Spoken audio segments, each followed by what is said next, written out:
വിശുദ്ധ മത്തായി എഴുതിയ സുവിശേഷം അധ്യായം 20 വാക്യങ്ങൾ 1 മുതൽ 16 വരെ. മുന്തിരിത്തോട്ടത്തിലെ ജോലിക്കാർ.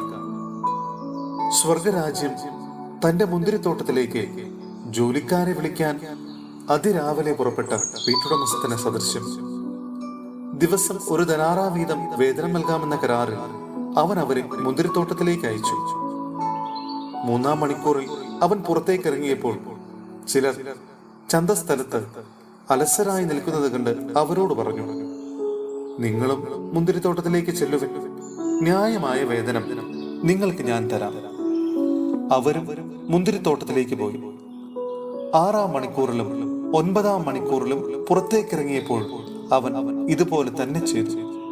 ഏകദേശം 11-ാം മണിക്കൂറിൽ അവൻ പുറത്തേക്കിറങ്ങിയപ്പോഴും അവിടെ ചിലർ നിൽക്കുന്നത് കണ്ട് അവരോട് ചോദിച്ചു, നിങ്ങൾ ദിവസം മുഴുവൻ അലസരായി നിൽക്കുന്നത് എന്ത്? ഞങ്ങളെ ആരും വേലയ്ക്ക് വിളിക്കാത്തത് കൊണ്ട് എന്ന് അവർ മറുപടി നൽകി. അവൻ പറഞ്ഞു, നിങ്ങളും മുന്തിരിത്തോട്ടത്തിലേക്ക് ചെല്ലുവിൻ. വൈകുന്നേരമായപ്പോൾ മുന്തിരിത്തോട്ടത്തിന്റെ ഉടമസ്ഥൻ കാര്യസ്ഥനോട് പറഞ്ഞു, ജോലിക്കാരെ വിളിച്ച് അവസാനം വന്നവർക്ക് തുടങ്ങി ആദ്യം വന്നവർക്ക് വരെ കൂലി കൊടുക്കുക. 11-ാം മണിക്കൂറിൽ വന്നവർക്ക് ഓരോ ദനാറ് ലഭിച്ചു. തങ്ങൾക്ക് കൂടുതൽ ലഭിക്കുമെന്ന് ആദ്യം വന്നവർ വിചാരിച്ചു. എന്നാൽ അവർക്കും ഓരോ ദനാറ് തന്നെ കിട്ടി. അത് വാങ്ങുമ്പോൾ അവർ വീട്ടുടമസ്ഥനെതിരെ പിറുപിറുത്തു. അവസാനം വന്ന ഇവർ 1 മണിക്കൂറേ ജോലി ചെയ്തുള്ളൂ. എന്നിട്ടും പകലിന്റെ അധ്വാനവും ചൂടും സഹിച്ച ഞങ്ങളോട് അവരെ നീ തുല്യരാക്കിയല്ലോ.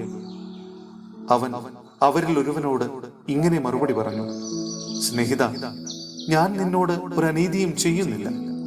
1 ദനാറയ്ക്കല്ലേ നീ എന്നോട് സമ്മതിച്ചിരുന്നത്? നിനക്ക് അവകാശപ്പെട്ടത് വാങ്ങിക്കൊണ്ട് പോയിക്കൊള്ളുക. അവസാനം വന്ന ഇവനും നിനക്ക് നൽകിയതുപോലെ തന്നെ കൊടുക്കാനാണ് എനിക്കിഷ്ടം.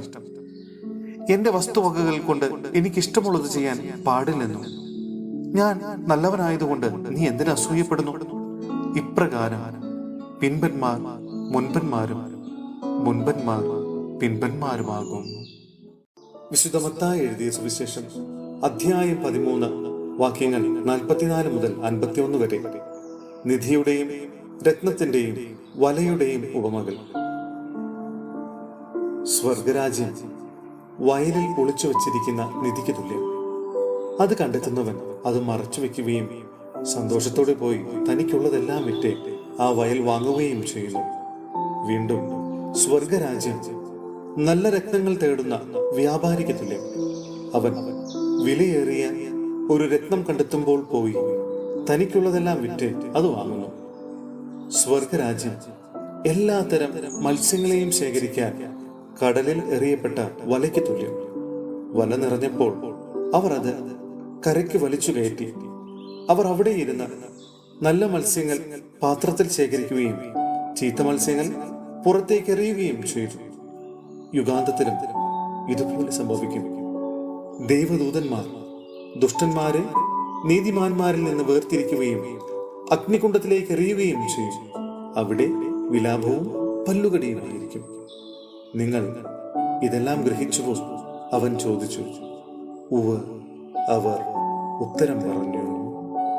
സഹോദരരെ, വിശുദ്ധ പത്രോസ്ലിഹ എഴുതിയ 2-ാം ലേഖനം അധ്യായം 3 വാക്യങ്ങൾ 8 മുതൽ 13 വരെ. കർത്താവിന്റെ പ്രത്യാഗമനം. പ്രിയപ്പെട്ടവരെ, കർത്താവിന്റെ മുമ്പിൽ ഒരു ദിവസം 1000 വർഷങ്ങൾ പോലെയും 1000 വർഷങ്ങൾ ഒരു ദിവസം പോലെയും ആണ് എന്ന കാര്യം നിങ്ങൾ വിസ്മരിക്കരുത്.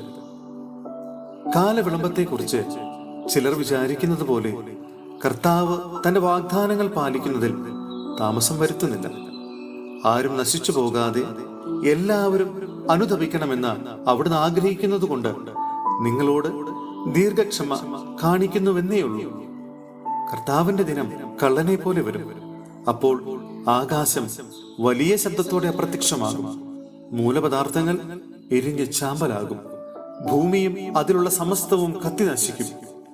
ഇവയെല്ലാം നശ്വരമാകയാൽ വിശുദ്ധിയോടും ദൈവഭക്തിയോടും കൂടി ജീവിക്കുന്നതിൽ നിങ്ങൾ എത്ര ശുഷ്കാന്തിയുള്ളവരായിരിക്കണം. ആകാശം തീയിൽ വെന്തു നശിക്കുകയും മൂലപദാർത്ഥങ്ങൾ വെന്തുരുകുകയും ചെയ്യുന്ന ദൈവത്തിന്റെ ആഗമന ദിനത്തെ പ്രതീക്ഷിക്കുകയും ത്വരിതപ്പെടുത്തുകയും ചെയ്യുവൻ. നീതി നിവസിക്കുന്ന പുതിയ ആകാശവും പുതിയ ഭൂമിയും അവിടുത്തെ വാഗ്ദാന പ്രകാരം നാം കാത്തിരിക്കുന്നു.